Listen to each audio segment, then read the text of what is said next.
I think we've all heard that saying, when the student is ready, the teacher will appear.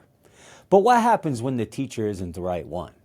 What if the mentor that you are so excited to learn from turns out to be disengaged? Maybe there's misalignment. Or, look, let's be honest. Maybe they're just simply not that helpful to you. Today, we're talking about something that doesn't get addressed nearly enough and sometimes can be super awkward, especially for the protege. What to do when you have a bad mentor.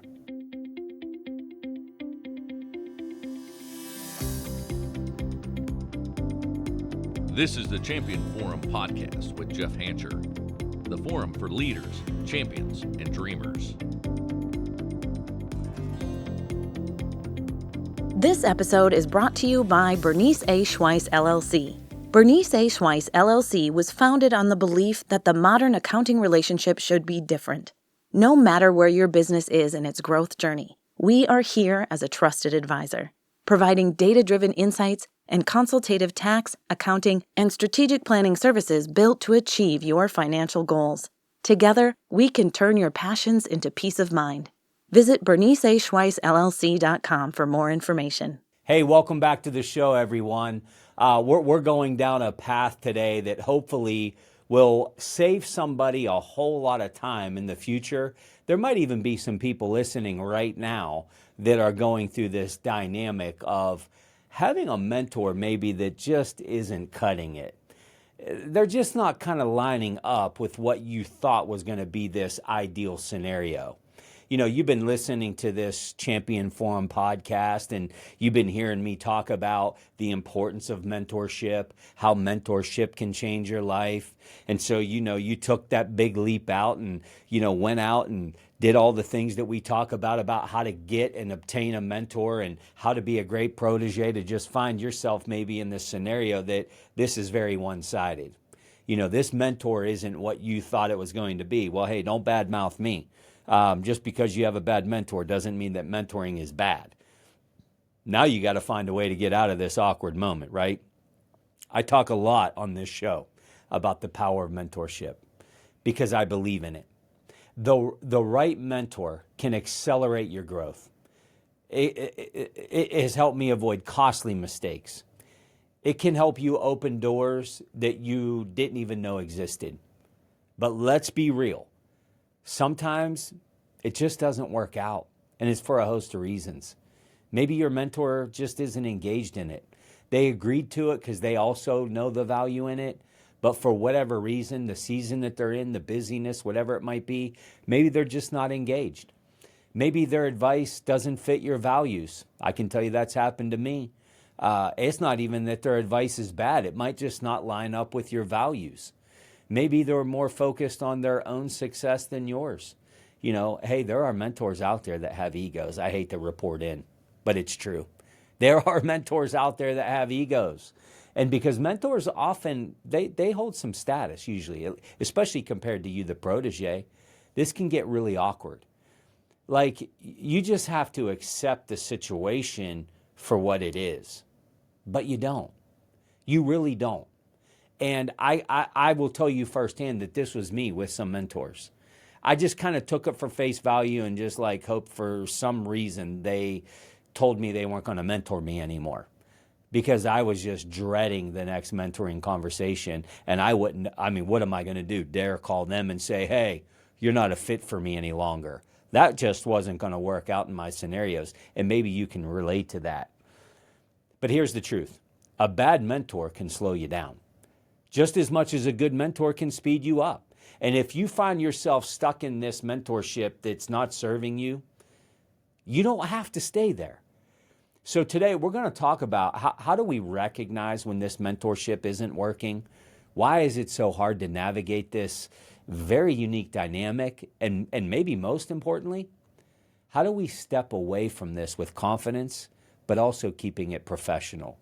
So if you've ever wondered what to do when my mentor is not a good fit, then this episode is going to resonate with you. So let's jump in. There's signs that you have a bad mentor. Let's start with that because maybe we need to identify. Because you may be like I once was, that was like, there's not a bad mentor. I just got to suck it up and adapt. But what I learned over time was, no, I actually had a couple bad mentors. There are signs that are out there. The first one that I think goes without saying is there's a lack of engagement. They don't prioritize their time with you. They offer vague advice, or they show disinterest. Now, what I will tell you is, in my journey, I have found this lack of engagement to be greater inside of the company I worked for versus outside of it. Because when you have mentors inside of your company, and I'm not hating, I am not hating. It's better to have it than not. I love mentoring programs. But sometimes these mentoring programs inside of companies feel like fixed marriages or whatever those are called. And like you've heard like these countries, like the dad goes up to the daughter and is like, you're marrying Joe down the street. And she's like, what? Like, this is crazy. I don't want to marry Joe. His breath stinks. Too bad you're marrying him. And it's like, what is going on? And sometimes these corporate mentoring programs, that's how it can feel.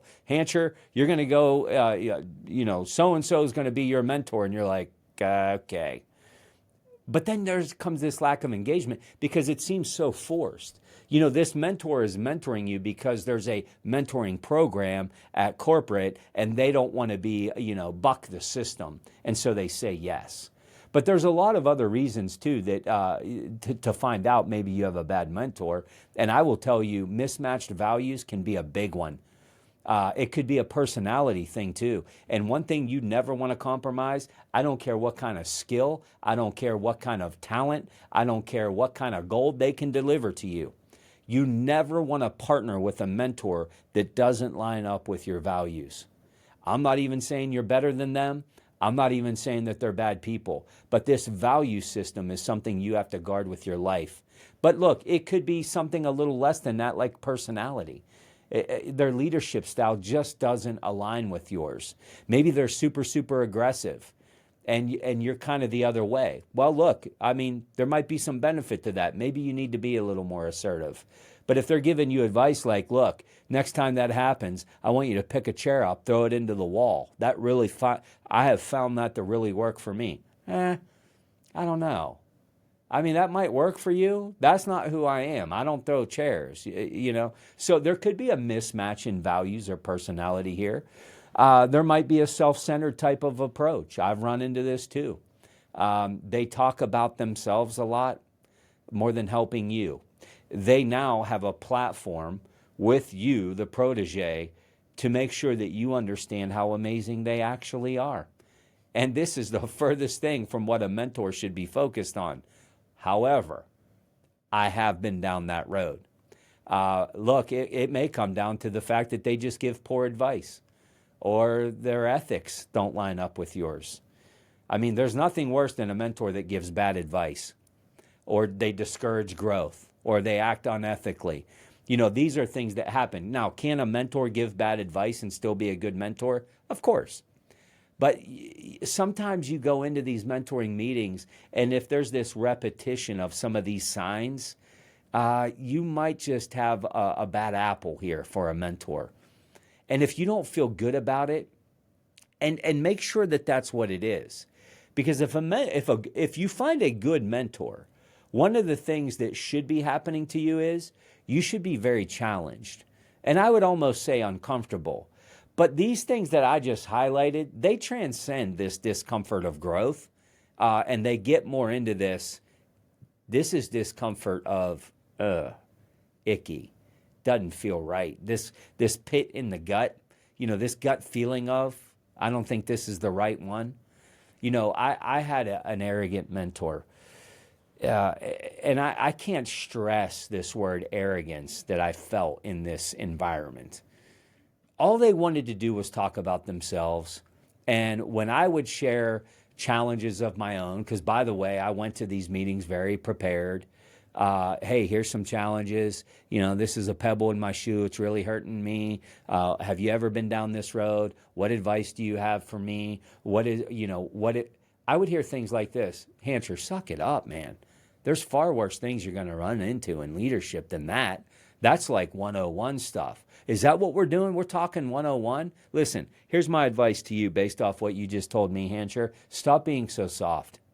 And then they would go on to tell me how they were so amazing and how easy my problem was to fix. Very condescending, not helpful at all. And I would always go into these meetings very on edge. And it left me always feeling like I just don't want to say anything to them. Should I just start going into these meetings and saying, look, can you tell me about a time that you were awesome? Because then we would take the whole hour and they would leave feeling very, very good about it.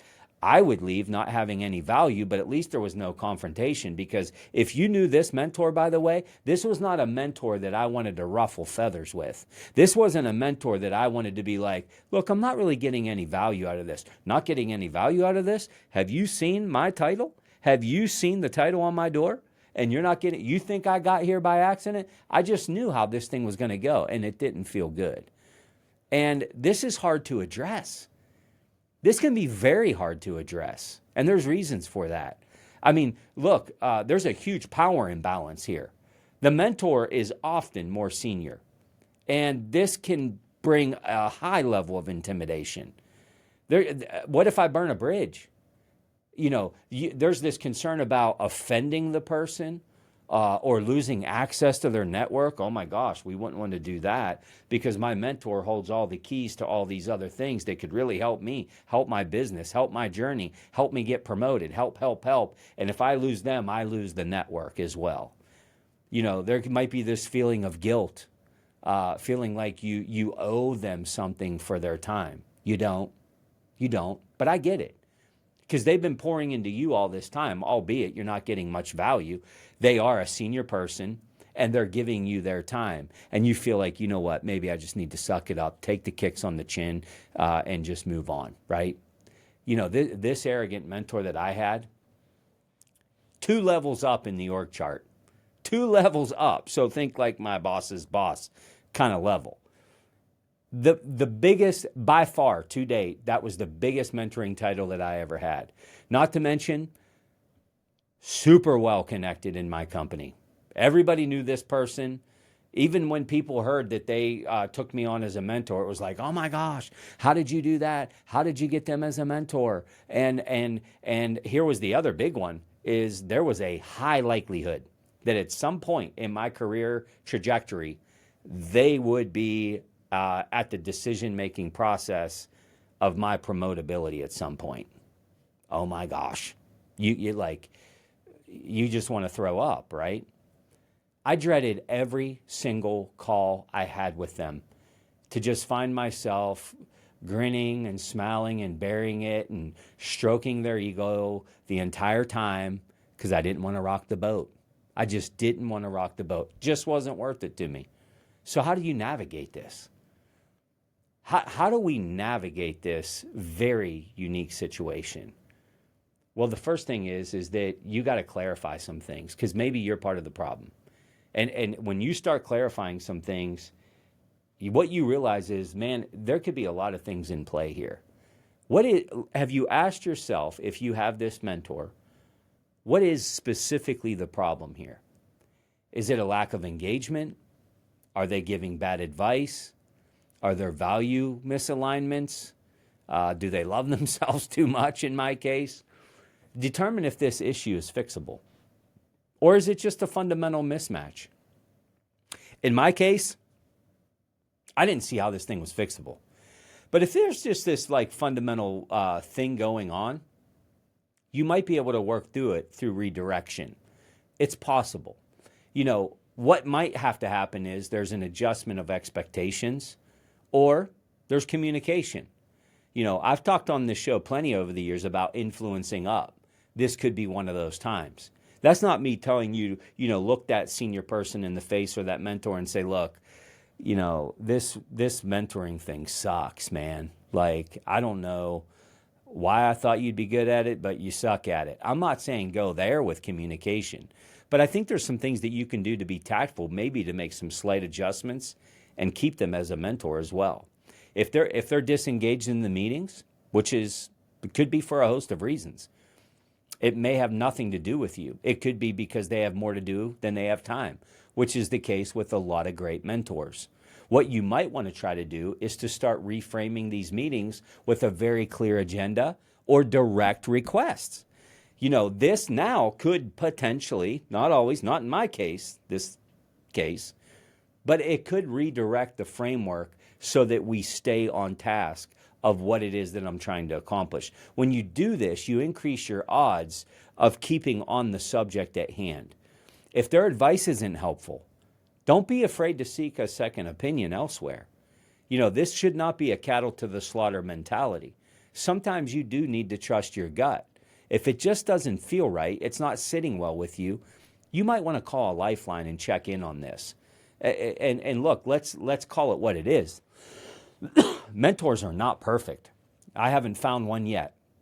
And you won't be a perfect mentor either. But if a doctor gave you advice that just didn't sit well, I don't know, that just doesn't make sense. And they're the expert. I mean, they got all the years of experience, they got the degrees to prove it and all of this stuff. But I hope there's nobody listening that the doctor gives you a report or advice and you just take it at face value. Now, look, there's something to be said about rapport and trust and all of these things. But I would tell you this, if they give you something that's life-threatening, it might not be a bad idea to go get a second opinion just to be certain. Mentorship is the same way.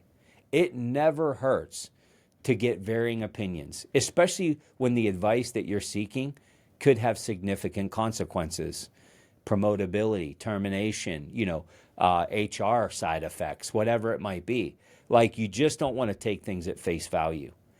And look, ultimately, you may just have to be as graceful as you can and step out, step away. If it's not working, transition out of this relationship in the most professional way that you can. Give a ton of gratitude. Hey, I appreciate the time that you've given me. I've learned a lot. Shift naturally if you can. And this is going to require some tact because it can get uncomfortable. But you might say something like, look, man, my time with you over the last several months, it's been amazing. But right now I'm currently focusing on fill in the blank, a new skill set, a new promotion, trying to get to the next level. I got a pending promotion. And so because of this, whatever it is, impending event, I'm looking to seek different opinions. This is the natural shifting. And I will tell you, in all of the times that I have had mentors that I knew I needed to exit out, this was the approach that I took, was this natural shift out. Thanks for all you've done. Here's the top 5 things that I learned from you that I'm going to carry the rest of my life. The fact that you would even consider investing time with me means the world to me. However, I'm shifting into this new place, this desire for this new skill set. I found somebody that specializes in that, and I wanted to invest some time to get differing opinions from a new mentor. That's it. Now look, if they're arrogant and they have an ego, they may take it kind of hard, but most mentors that are worth anything, they're going to take it pretty well. And obviously stay respectful. Don't badmouth them. Keep doors open for the future. Most likely if they're a bad mentor, it's not intentional. They're not trying to hurt you. They're probably just insecure, quite frankly. This arrogant mentor that I had, they had to go. Like, I got to a place that I just couldn't fake it any longer, and I dreaded these meetings. It wasn't adding value, and I couldn't bear it anymore. Like, whatever the consequences were going to be, they were going to be. And this is what I did. I used this pending promotion. And this was a real thing. And so, look, moment in time kind of thing where it's like, okay, now I have a great compelling reason as to why we need to transition out. But I had this pending promotion coming up. And I told them, hey, I was recommended a new mentor specific to these skill sets that I'm going to need to thrive into this new pending promotion. And because of their skill sets that are very unique to that industry and those products, I have to put all of my attention there moving forward. And I told them I want to take this promotion on in a healthy way. I thanked them for their time. I asked them if they'd be willing to leave the door open for future conversations should something arise in my career path that what I felt was in their strength zone. And look, I didn't know how it was going to go. Knowing this person, there might have been a lash out. I can't believe you're doing this. They're not a better mentor than me. Look at me. Look at my office. Look at all I've done. Look at my background. Because this is the person they were, very arrogant. But thankfully, they literally said they understood. And hey, if I can ever help you in any way, never hesitate to call. Now, it went better. Not every time does it.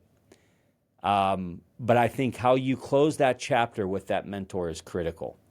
You know, in the case with this mentor, because I didn't know, I hear what they were saying, but even in my mind, I thought, what are they really thinking? Because I was actually shocked that they didn't give some kind of condescending, cheap shot jab on the way out kind of deal.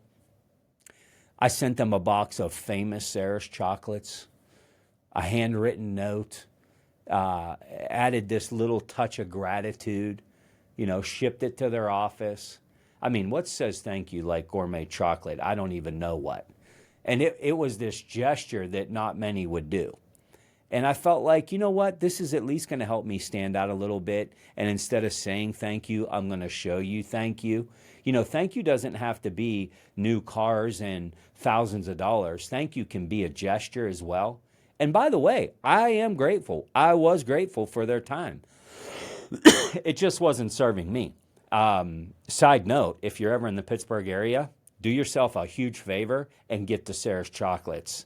And a little travel tip for you. When you get there, get the ice cream with the hard cap. Trust me, thank me later. Get the salted caramel squares, sea salt, and get their milk chocolate covered pretzels to die for. You're welcome. Get to Sarah's Chocolate, Canonsburg, Pennsylvania. This is not a paid promotion. I just love them that much. But here we are. What a relief. I got rid of that arrogant mentor that I could not stand another meeting with. But then here comes some work, right?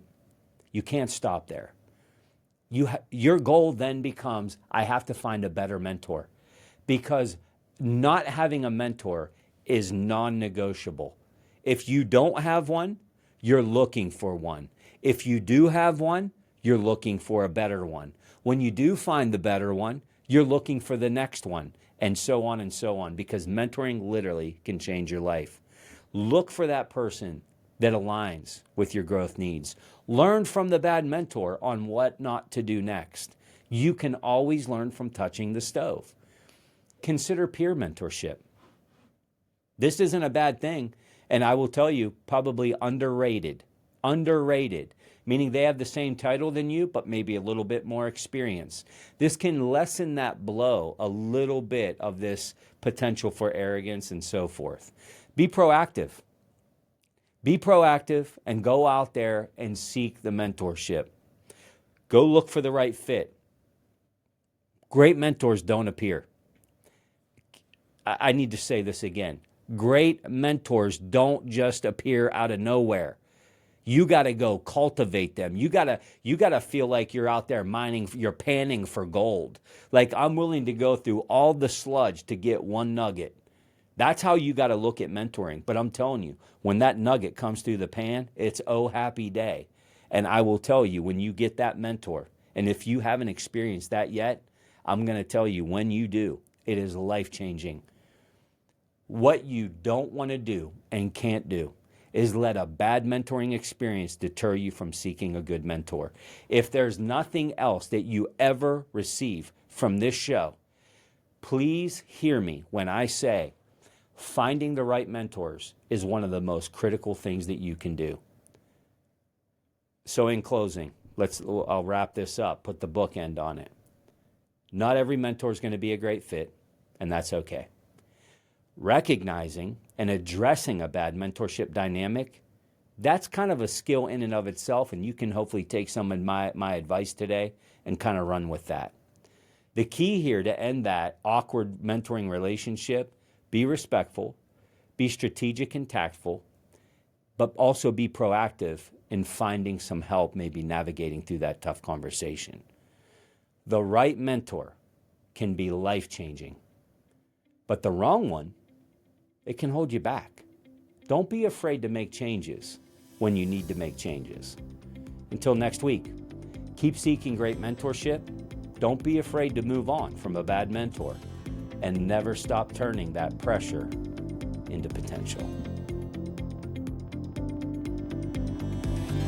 The Champion Forum Podcast with Jeff Hancher. Lead, inspire, win.